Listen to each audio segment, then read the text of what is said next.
How are you? I thought that what might be a good idea is, since we are not meeting on Shabbos mornings because currently we have to practice social isolation, removal from each other, social distancing, I think the term is more correctly put, why should we forego the morning shiur? Why don't I pre-record it, and in so doing, you have the opportunity of having it before Shabbos, and on Shabbos morning, you can take the notes. They're in the office. I'm happy to share them with you, pick them up, and go over the shiur yourself, and that way you have your Shabbos morning shiur with the benefit of this little explanatory video that you can watch before the Shabbos as such. So let's see if we can continue in this format. Maybe we can move even into Zoom. We'll see if that works for you. That means all of us will have to tune in at the same time, but we'll have an interactive session. Let's see what works. So perhaps I would begin by just going over the previous class, because many of you were also not there because of the issue of social isolation and distancing. And the question that was raised in this Sikha at this stage, the Rebbe's Sikha, is the positioning and the Seder, the order of the four sons. Now, as we have in the Haggadah, the four sons are listed as the Chacham, the wise one, the Rasha, the evil one, the Tam, the simple one, the She'eino Yodeh Lishol, one who can't even ask a question. So the Rebbe is asking, what sort of sequence is this? I mean, if you wanted to have a sequence that, say, corresponded to the Torah, in the Torah, the order is quite different. In the Torah, the order is Rasha, Tam, Shedei Lishol, etc. It's a different order altogether. Chacham comes later on, in fact.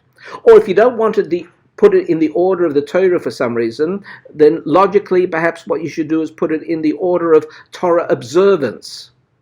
Chacham, Tam, Shedei. Rasha will come last.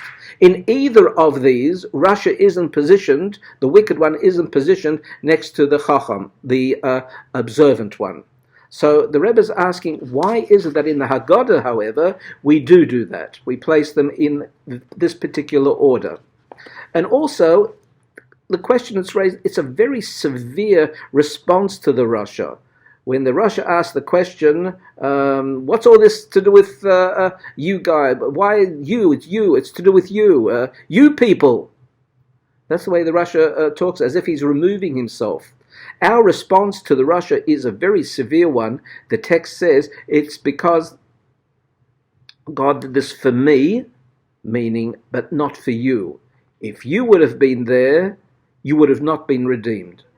If a Rasha, and they weren't. We know that 80% of the Jewish people, unfortunately, didn't leave Egypt. They weren't redeemed for whatever negative reasoning that they had, unfortunately.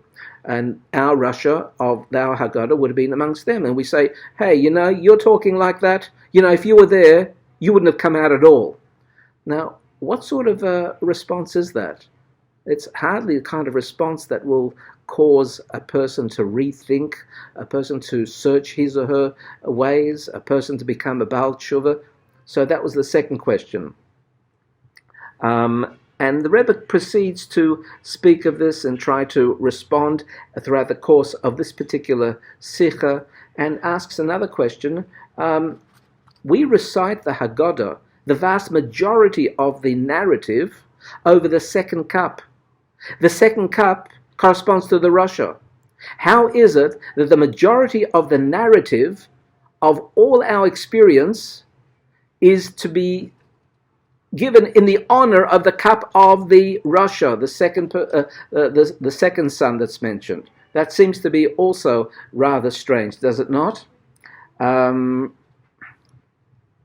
then the fourth question that the Rebbe asked is, look at the sequence of the narrative.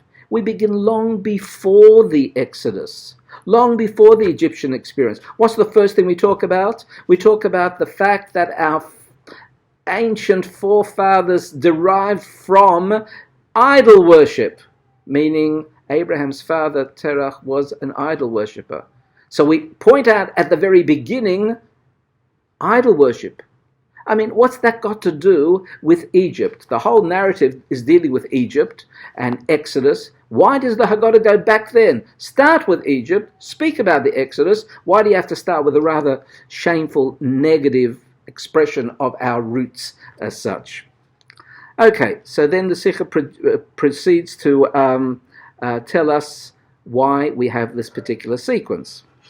And one of the reasons that's given, we speak about the 4 sons, is because it says Echad Rasha. Somewhere in the Haggadah we say Echad Rasha, Echad Chacham, Echad Rasha, Echad Tam, Echad. Why is there this strange expression? The one is a Rasha, one is a Tam, one is a She'eni de Elisha. What's the one? Just list them. Kama, Chacham, Rasha, She'eni Elisha, Tam, She'eni de Elisha. Why Echad, Echad, Echad? So the Rebbe points out, firstly, that every one of us, a Chacham or a Rasha, possesses the Echad within. We have that singular Echad spark of the Echad, of the great Echad. Echad is, of course, God. God is oneness. Everything is one. And every one of us has that spark of oneness within us, even the Rasha. The Rebbe points out that the name Yisrael is made up of the acronym, the Yud, the Sin, the Resh, the Aleph, and the Lamed. There are 600,000 members of our people. And therefore, what we're saying is, if even one was missing, like there were 600,000 letters of the Torah, and as a consequence of that, even if one letter is missing, then the whole Torah is rendered apostle.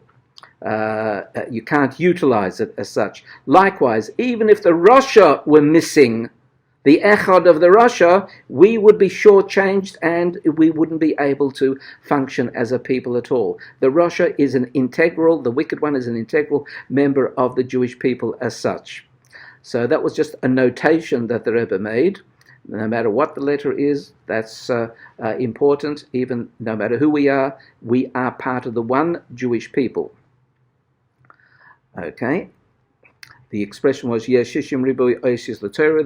That's Yisrael. There are 600,000 letters of the Torah as such. That refers also to 600,000 souls and families of Jewish peoplehood. Okay, so now further, what's the reason that the Rasha is placed next to the Chacham? And what we said was that if we look at the juxtaposition, what we can say is that when the Torah speaks of the 4 sons and offers an instruction for the avodah to achieve the ultimate intent of everything, and we said one and one and one and one, everything possesses the issue of oneness within it. Now we can understand why the Rebbe always was concerned with being able to insist that we are involved with every single, even the most simple of Jews. In fact, the Friedrich Rebbe was often asked, why is it that you spend time with simple people who are not at all on your level of learning or level of practice or anything like that? Why do you spend so much time with them? Surely you would be more adept, you would be more satisfied with spending time with those who are closer to your status, etc. And the short answer there is that we have a responsibility for every one of the 600,000 families, every 600,000 letters of the Torah. So that's an extension of what we said before.